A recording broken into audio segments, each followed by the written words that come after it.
အားလုံးပဲမင်္ဂလာပါဗျာ18ရက်တလ2026အတွက်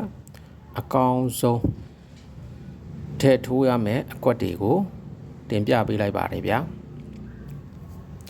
အကွက်ရည်အားဖြင့်တော့များပါတယ်ဝါသနာချင်းညီကိုတို့ရဲ့စိတ်ထဲမှာကြိုက်ရအကွက်တွေကိုလည်းရွေးကစားနိုင်ပါတယ်အားလုံးကစားနိုင်တဲ့လူတွေကတော့အားလုံးကစားပါ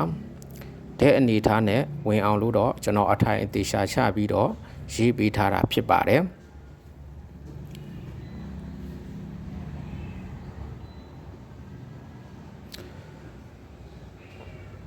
ကြိုက်တဲ့အကွက်လေးတွေကိုလည်းညံချိသလို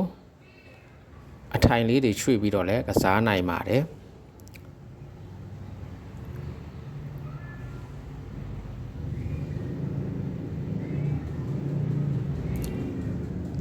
တချို့ကဏ္ဍတွေထပ်နေခဲ့ရင်အထိုင်နေရာလေးတွေချိန်ပြီးတော့ရေးပေးထားတာဖြစ်တဲ့အတွက်ကြောင့်မို့တဲ့ပဲထိုးနိုင်ပါတယ်ဗျာ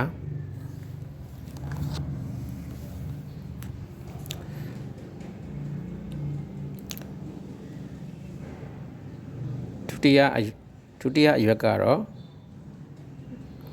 အကြိုက်ဆုံးထဲကစားကွက်ရဲ့အောက်က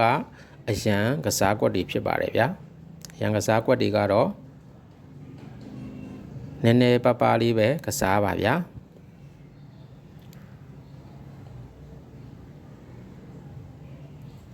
ခဏနေရအားလုံးတည်းရေးပေးထားတာဖြစ်တဲ့အကြောင်းမို့ကျွန်တော်ရေးပေးထားတဲ့အတိုင်းပဲကစားပါဗျာအားလုံးပဲကံကောင်းကြပါစေဗျာမနေ့ပြန်မှာပေါက်ကွက်ဝင်ကြပါစေဗျာ